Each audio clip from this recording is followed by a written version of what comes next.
નમસ્કાર વિદ્યાર્થી મિત્રો, ધોરણ 9માં આપણે 1.1 સુધીનો અભ્યાસ કર્યો, જેમાં સમય સંખ્યા કોને કહેવાય એનો ખ્યાલ આપણે સ્પષ્ટ કર્યો. હવે પછીનો આપણો મુદ્દો છે અસમય સંખ્યા કોને કહેવાય, એટલે કે ઇરેશનલ નંબર. તો તરત જ તમે એમ કહેશો કે જે સંખ્યા સમય ન હોય એને અસમય કહેવાય. એ વાત સાચી, પણ એટલું ડાયરેક્ટ પૂરતું નથી. તો અસમય સંખ્યા એટલે શું? તો કે જે સંખ્યા એસ ને, તો સાહેબ તમે એસ કા નામ આપ્યું? સાનિલ સરનું નામ ફર્સ્ટ હતો એટલે એસ આપ્યું. તમારું નામ પંકજ હોય તો પી આપો, ક્યુ આપો, આર આપો, જો વોટ એવર. આગળ મેં એસ લખ્યો છે. પી અને ક્યુ સિવાયનો કોઈ પણ લેટર તમારે અહીંયા લખવો હોય તો સ્મોલ લેટરની અંદર તમે લખી શકો છો. એસ રાખશો તો વધારે અનુકૂળ છે. જો સંખ્યા એસ ને પી પૂર્ણાંક અને ક્યુ શૂન્યેતર પૂર્ણાંક હોય તેવા પી ક્યુ માટે પી અપોન ક્યુ સ્વરૂપમાં મૂકી ના શકાય.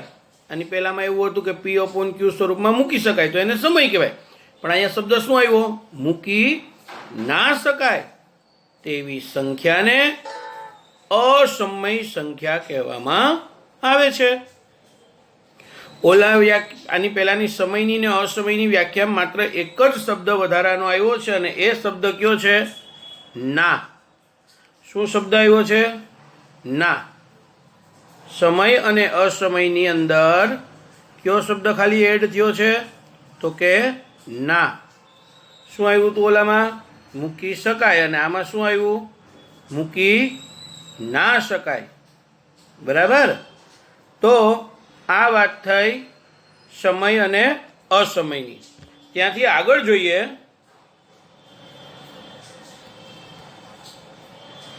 તો વધુમાં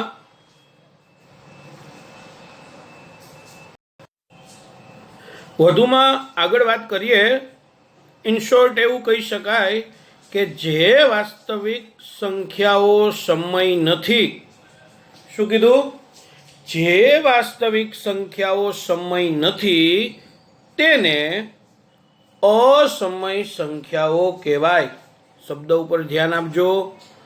જે વાસ્તવિક સંખ્યાઓ સમય નથી તેમને અસમય સંખ્યાઓ કહેવાય. તો સાહેબ અસમય સંખ્યાઓ કેટલી હોય? સમયમાં તો તમે કીધું હતું કે સમય અસંખ્ય હોય, તો અસમય સંખ્યાઓ કેટલી હોય? મિત્રો, અસમય સંખ્યાઓ પણ અનંત હોય. તો સાહેબ અસમય સંખ્યાને અમે ઓળખીએ કેમ? તો અસમય સંખ્યાઓને ઓળખવાની જે જુદી જુદી પદ્ધતિઓ છે એ પૈકીની એક એવી છે કે અસમય સંખ્યાના અહીંયા ઉદાહરણો કે જેનું રૂટ નીકળી શકતું નથી એવી સંખ્યાઓ, જેમ કે અહીંયા તમે જોઈ શકશો પોઈન્ટની અંદર √2, √3, √5, √7, √15, જેનું રૂટ નથી નીકળતું તેવી. અને વધુમાં વાત કરું તો પાય એ અસમય છે, અને બીજી 0.10, 110, 111, 4 × 1 અને 0 કે એવી સંખ્યા કે જે વાહે ડોટ ડોટ ડોટ હોય એટલે અનંત હોય, અને પછી એકને એક સંખ્યા રિપીટ ન થતી હોય, તો આવી સંખ્યાઓને અસમય સંખ્યાઓ કહેવાય. હવે અસમય સંખ્યાઓ, સમયની શબ્દ ધ્યાન આપજો, ઇરેશનલ, અસમય સંખ્યાઓનું દશાંશ વિસ્તરણ અનંત અને અનાવૃત્ત હોય. અનાવૃત્તિત એટલે કે પુનરાવર્તન ન પામતું. અનંતનો મતલબ થાય વાહે ડોટ ડોટ ડોટ હોય, જેમ ઉપરની રકમમાં છે એ. અને અનાવૃત્તનો મતલબ થાય એકને એક જૂથ રિપીટ ન થતું હોય, જેમ કે √2 ઉદાહરણ તરીકે જોઈએ તો √2 બેનું વર્ગમૂળ લઈએ તો શું મળે? 1.41, 42, 13, 56, 23, 73, dot dot dot dot dot dot છે એટલે અનંત. પોઈન્ટ પછીની જે રકમ છે એ જુઓ, 41, 42, 13, 56, 23, 73 શું કંઈ એક યુનિટ છે એ રિપીટ થાય છે? નહીં. તો એને કેવી કહેવાય? ડોટ ડોટ ડોટ છે તો અનંત, અને એકને એક પોઈન્ટ પછીનું એક પણ જૂથ રિપીટ નથી થતું એટલે અનાવૃત્તિ. સમજાઈ ગયું? ત્યાર પછીની વાત કરીએ. જો પાઈનું મૂલ્ય જોઈએ તો પણ 3.14, 15, 92, 65, 35, 89 આમ લાંબુ કરતા જ જાઓ તો ડોટ ડોટ ડોટ આવ્યું તો એને કેવું કહેવાય? અનંત. અને રિપીટ નથી થતું એટલે અનાવૃત. ઈસવીસન પૂર્વે 425ની આસપાસ સાયરીનના નિવાસી થિયોડોરસે √2, √5, √6, √3, √7, √10 આવા બધા રૂટ અને √17 પણ અસમય સંખ્યાઓ છે એવું સાબિત કર્યું છે. અસમય સંખ્યાઓના ગણને સેટ ઓફ ઇરેશનલના ફર્સ્ટ લેટર ઉપરથી આઈ, set of irrational number I તરીકે ઓળખવામાં આવ્યો છે.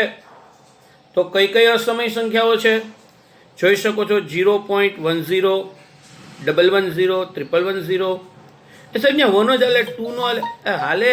યાદ રાખજો, વાહે ડોટ ડોટ ડોટ હોવું જોઈએ અને પોઈન્ટ પછીની રકમ કોઈ પણ રિપીટ ન થવી જોઈએ, એકને એક જૂથ સમાન ન આવવું જોઈએ.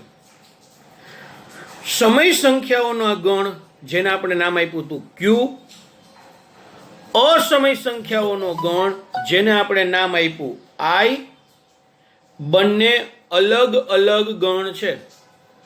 સમય સંખ્યાઓના ગણને શું નામ આપ્યું હતું? ક્યુ. અસમય સંખ્યાના ગણને શું નામ આપ્યું? આઈ. આ બંને ગણો અલગ અલગ છે અને આપણે 8મામાં શીખ્યા જો કોઈ બે ગણ અલગ અલગ હોય તો એનો છેદગણ શું થાય? ખાલી ગણ. એટલે કે ક્યુ છેદ આઈ બરાબર 5 અને ક્યુ યોગ આઈ બરાબર આર. આર એટલે કે આર એટલે કે real number, set of the real number, વાસ્તવિક સંખ્યાઓનો ગણ. તો વાસ્તવિક સંખ્યાનો ગણ કેમ બને? તો કે સમય અને અસમય સંખ્યાઓ ભેગી મળી અને વાસ્તવિક સંખ્યાઓનો ગણ બને. ઈસવીસન 1700ના અંતમાં જ લેમ્બર્ટ અને લેજાન્ડ્રે એ પાઈ એ એક અસમય સંખ્યા છે તેમ સાબિત કર્યું. શું સાબિત કર્યું એણે? પાઈ છે એ કેવી છે?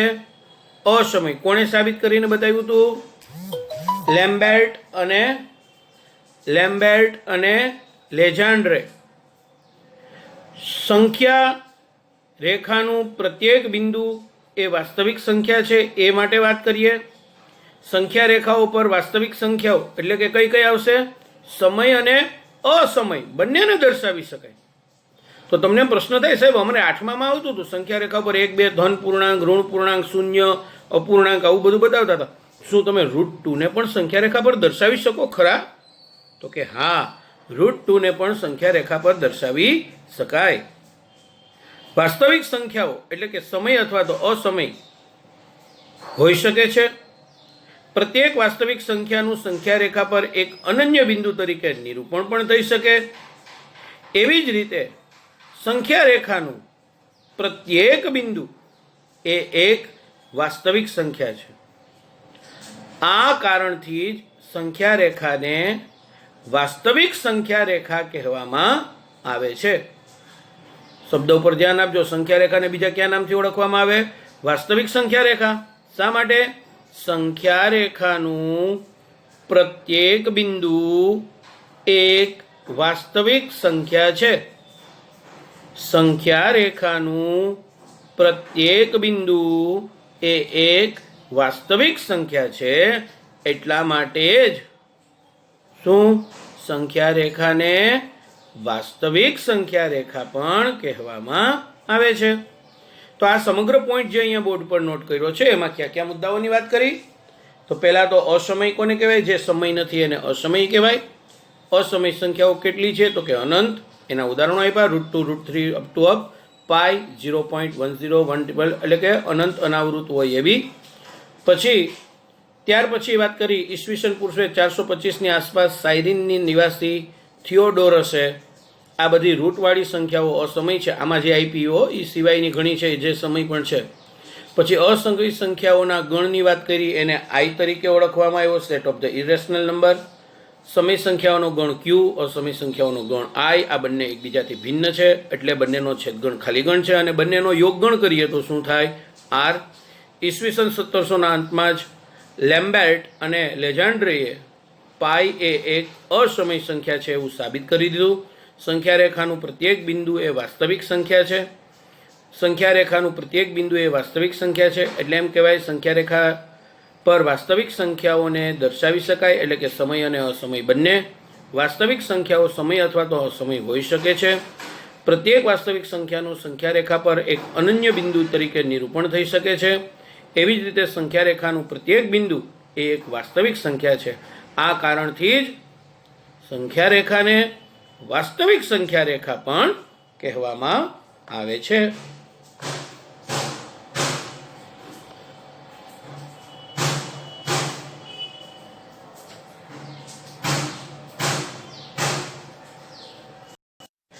હવે મિત્રો ત્યાંથી આગળ વધીએ તો સ્વાધ્યાય 1.2 તરફ જઈએ. એનો પહેલો પ્રશ્ન છે, નીચેના વિધાનો સત્ય છે કે અસત્ય? કારણ સહિત જણાવો. પહેલું છે, દરેક અસમય સંખ્યા એ વાસ્તવિક સંખ્યા છે. તો આ વિધાન સાચું, કારણ કે આવ્યું હતું આપણે અસમય વાસ્તવિક સંખ્યાની અંદર કઈ કઈ સંખ્યાઓનો સમાવેશ થાય છે? સમય અને અસમય બંને. તો એનું વિધાન હતું કે દરેક અસમય સંખ્યા કેવી છે? વાસ્તવિક સંખ્યા છે. તો આ વિધાન કેવું કહેવાશે? સાચું. પછી સંખ્યા રેખા પરનું દરેક બિંદુ કોઈક પ્રાકૃતિક સંખ્યા m માટે રૂટ m સ્વરૂપનું જ હોય. તો આ વિધાન સાચું કહેવાય નહીં, કારણ કે દરેક પ્રાકૃતિક સંખ્યાનું વર્ગમૂળ મળે નહીં. ત્રીજું, દરેક વાસ્તવિક સંખ્યા એ અસમય સંખ્યા છે. તો આ વિધાન એ ખોટું, કારણ કે વાસ્તવિક સંખ્યામાં તો સમય અને અસમય બંને આવે. તો આ તો કે બધી વાસ્તવિક છે એ અસમય જ છે. તો એ વાત સાચી કહેવાય? ન કહેવાય. દરેક વાસ્તવિક સંખ્યા એ અસમય કહી શકાય નહીં. તો ત્રીજું વિધાન છે ખોટું. મિત્રો દાખલા નંબર 2 તરફ જઈએ. ફરીથી ત્રણેય વિધાન. અસમય સંખ્યા એ વાસ્તવિક સંખ્યા છે. તો કે સાચું. સંખ્યા રેખા પરનું દરેક બિંદુ કોઈ પ્રાકૃતિક સંખ્યા m માટે રૂટ m સ્વરૂપનું હોય છે. તો વિધાન ખોટું.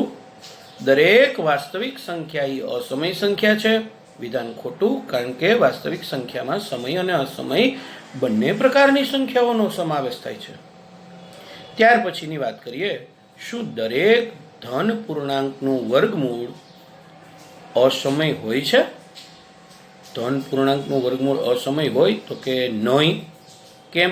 જેમ કે 4 છે એ ધન પૂર્ણાંક છે, એનું વર્ગમૂળ લ્યો તો શું થાય? 4નું વર્ગમૂળ શું થાય? વિચારો તો. 4નું વર્ગમૂળ તો કે 2. તો 2 છે એ અસમય છે? નહીં, 2 સમય છે. રૂટ 2 અસમય છે, પણ 2 સમય છે. એટલે એમ કીધું દરેક ધન પૂર્ણાંકનું વર્ગમૂળ અસમય હોય એ વિધાન કેવું? ખોટું. જો ના, આગળ પ્રશ્ન આપ્યું, જો ના તો એવી એક સંખ્યાનું ઉદાહરણ આપો. આપણે આપ્યું, જેમ કે 2 નું વર્ગમૂળ એવું ઉદાહરણ આપો. જેમ કે 4 નું વર્ગમૂળ 2, જે સમય છે. બરાબર. ત્યાર પછીનો પ્રશ્ન છે દાખલા નંબર 3. રૂટ 5 ને સંખ્યા રેખા પર એવી રીતે દર્શાવો કે દર્શાવી શકાય તે બતાવો. પ્રશ્ન એવો છે, રૂટ 5 ને સંખ્યા રેખા પર કેવી રીતે દર્શાવી શકાય તે જણાવો. મિત્રો આના માટે તમારે કંપાસ બોક્સની જરૂર પડશે. તમે તમારો કંપાસ બોક્સ તૈયાર કરી રાખજો. નેક્સ્ટ લેક્ચરની અંદર હું તમને આ રચના બનાવતા શીખવાડીશ. કંપાસ બોક્સની અંદર ફૂટપટ્ટી, પેન્સિલ, ઇરેઝર આવી તમામ વસ્તુઓ સાથે રાખશો. ઓકે, ફરી પાછા મળીશું. આપના મોટાભાગના વિદ્યાર્થીઓએ મને લખીને મોકલાવી દીધું છે. જે વિદ્યાર્થીઓ